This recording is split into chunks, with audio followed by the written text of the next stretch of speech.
আপনি কি জানেন কিয়ামতের সর্বশেষ আলামত কোনটি, যে আলামত প্রকাশ পাওয়া মাত্রই কিয়ামত সংঘটিত হবে?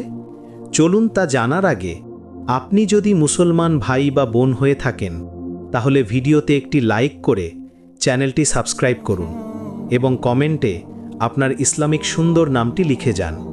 নবীজি বলেছেন, কিয়ামত ততক্ষণ পর্যন্ত হবে না যতক্ষণ না ঈসা আলাইহিসসাল্লাম আসমান থেকে দুনিয়াতে নামবেন।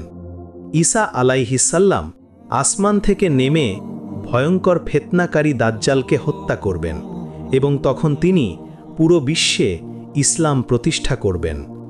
তখন পৃথিবীতে কেবল একটিমাত্র ধর্মই থাকবে, আর সেটি হলো ইসলাম।